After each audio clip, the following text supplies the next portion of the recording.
Bismillahirrahmanirrahim. Alhamdulillahi rabbil alamin. Salatu wassalamu ala nabiyyina Muhammad ala alihi wa sahbihi ajma'in. Edhe sot do të vjojmë me broshurën 3 parimet të Sheikhul Islam Muhammad ibn Abdul Wahhab, erzalallahu lahu al-ajra wa thawab. Dhe jemi në fjalën e autorit ku thot në vazhdën e njohjes së profetit sallallahu alaihi wasallam, atë e dërgoi Allahu tek të gjitha krijesat, të gjindët dhe njerëzit, dhe u obligoi atyre gjindëve dhe njerëzve bindjen ndaj tij.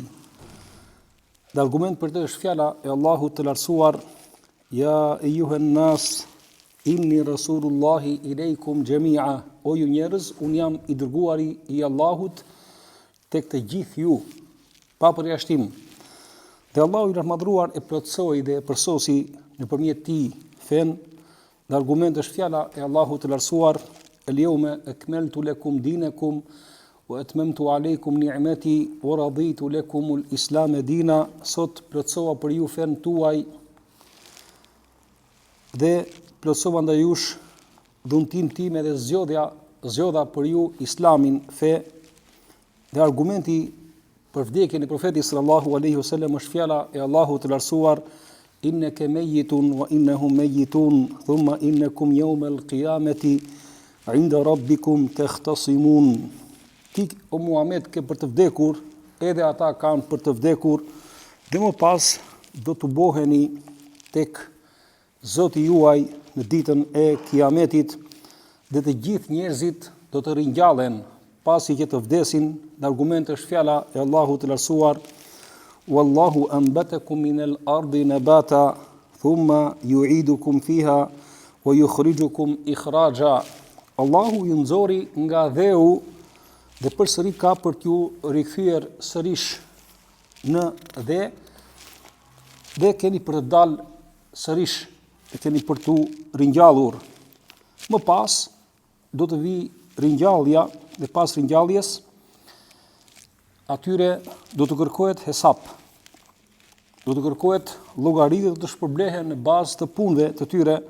Dhe argument për të është fjala e Allahut të lartësuar: Walillahi ma fi samawati wa ma fi al-ard liyajziya alladhina amanu liyajziya alladhina asa'u bima amilu wa yajziya alladhina ahsanu bil husna. Të Allahut janë gjithçka që është në qiell dhe në tokë, që Allahu madhruar të shpërblej ata që punuan keq, në bazë asaj ata punuan vetë, dhe të shpërblej ata që punuan mirë me husnan, që është xheneti.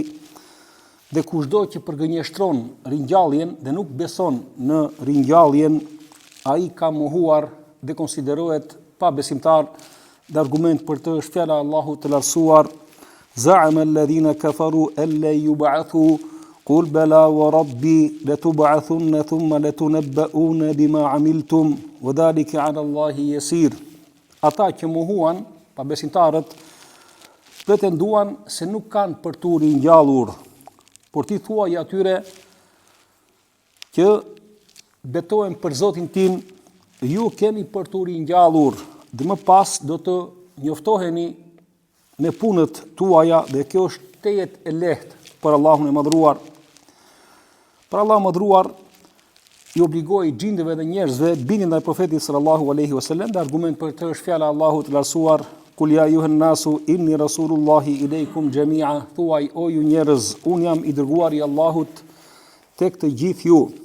Pra, bindja ndaj dërguarit sallallahu alaihi wasallam është obligim për gjindët dhe njerëzit, sepse profeti sallallahu alaihi wasallam u dërgua tek të gjithë ata, edhe tek gjindët, jo vetëm tek njerëzit. Prandaj Allah madhruar thot: Wa idh sarafna ilayka nafaran min al-jinni yastami'una al-Qur'ana falamma hadaruhu qalu ansitu falamma qudiya wallaw ila qaumihim mundirin. Dhe kur erdhi një grup prej gjindëve tek ty që po dëgjonin Kur'anin, dhe më pas kur erdhën u than të vetëve: heshni dhe dëgjoni me vëmendje. Më pas kur u lexua Kur'ani, ata u kthyen tek popujt e tyre si parandalues dhe si qortues Pra ata e pasuan të dërguarin Allahut sallallahu alaihi wasallam pasi që dëgjuan këtë Kur'an. Te Allahu mëdhruar e përsosi fen nëpërmjet profetit sallallahu alaihi wasallam dhe feja u plotësua dhe nuk ka asgjë mangët në të dhe nuk ka nevojë për shtesë që të shtohet diçka në këtë fe. Prandaj kushdo që do të afrohet tek Allahu i Madhruar duhet të afrohet vetëm nëpërmjet rrugës së të dërguarit të Allahut sallallahu alaihi wasallam, që të jetë pasues i sunetit të profetit sallallahu alaihi wasallam, sepse feja u plotësua dhe nuk ka rrugë tjetër që të çon tek Allahu veç rrugës së profetit sallallahu alaihi wasallam. Dhe argument për këtë është fjala e Allahut të lartësuar: "El-yawma akmaltu lakum dinakum wa atmamtu alaykum ni'mati wa raditu lakum al-islam dina." Sot plotësova për ju fen tuaj, përsosa nga jush dhuntin time dhe përzgjodha islamin si fe. Më pas përmendi çështjen e vdekjes së profetit sallallahu alaihi wasallam dhe argumentin për katës, që është fjala e Allahut të lartësuar: "Innaka mayitun wa innahum mayitun." Ti o Muhammed ke për të vdekur, edhe ata kanë për të vdekur. Më pas do të bëheni ditën e Kiametit tek Zoti juaj. Dhe profeti sallallahu alaihi wasallam ndroi jetë dhe ata që pretendojnë se ai nuk ka vdekur dhe se është prezent, ata janë përgënjeshtrues të Kur'anit dhe janë mohues në Allahun e Madhruar, i konsiderohen pa besimtar, sepse Allahu i Madhruar i thot profetit sallallahu alaihi wasallam: "Innaka mayitun." O ti o Muhammed ke për të vdekur. "Wa innahum yamutun." "Wa innahum mayitun." Dhe ata kanë për të vdekur. "Thumma innakum yawm al-qiyamah." Pastaj ditën e Kiametit të gjithë ju do të shkoni të bëheni tek Zoti juaj, ndërsa në ajetin tjetër Allahu Madhruar thot në Kur'an: "Wa ma Muhammadun illa rasulun qad khalat min qablihi ar-rusul afa in mata aw qutila qalabtum ala a'qabikum." Muhamedi nuk ishte tjetër gjë veçse i dërguar i Allahut, dhe para ti kishte të dërguar të tjerë, vallë nëse ai vdes ose vritet do të ktheheni aty ku ishit para ti.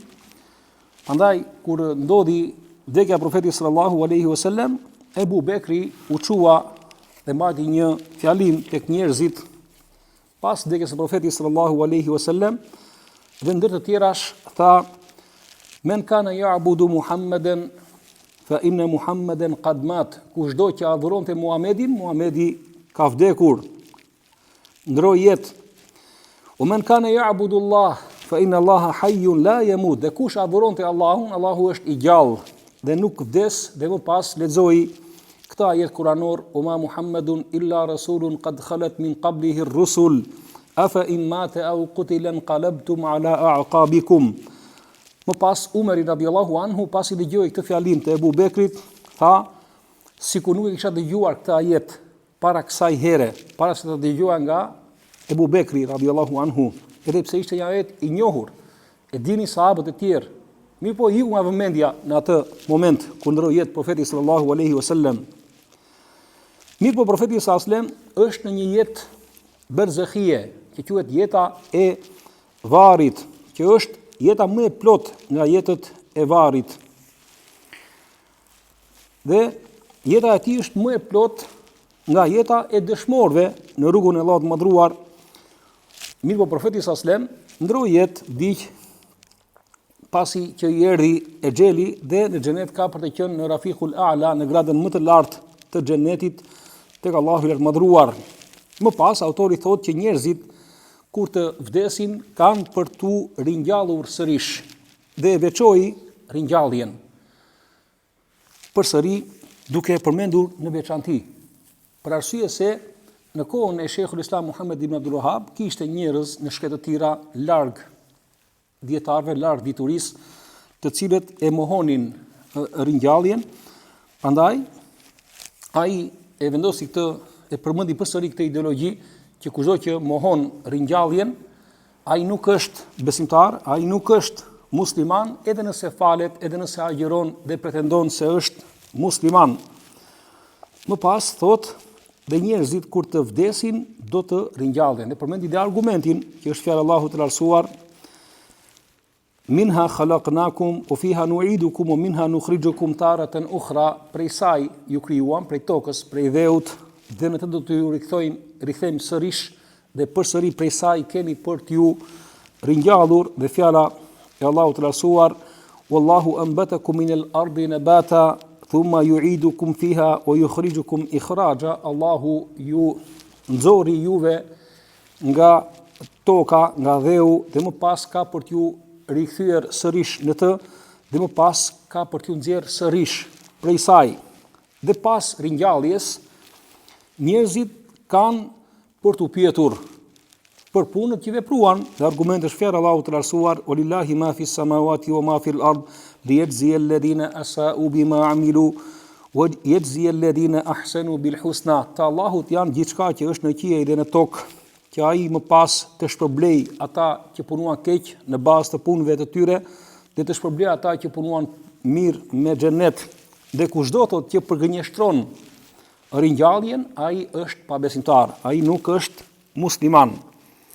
Sikurse ata njerëz që janë larg diturisë, janë në shtet të tjera ose në vende të tjera, dhe në vendin ton ka shumë njerëz të cilët pretendojnë se janë musliman, po nuk besojnë në ringjalljen. Ata nuk janë musliman edhe nëse falen, edhe nëse agjërojnë, në çdo vend të botës që të jenë, kushdo që përgënjeshtron ringjalljen dhe nuk beson në ringjalljen pas vdekjes, ai është pabesimtar. Dhe argument është fjala e Allahut të lartësuar që përmendi autori, za'ama alladhina kafaru, ata që mohuan, pabesimtarët pretenduan elle yub'athu, që nuk kanë për tu ringjallur. Dhe Allah madhruar i quajti pabesimtar. Pse? Sepse mohojnë ringjalljen pas vdekjes. Me kaq mjaftojmë për sot, për të vijuar në ditën e vijim përsëri me këtë broshurë. Sallallahu alaihi wasallam ala sayidina Muhammad wa alihi wa sahbihi ajma'in.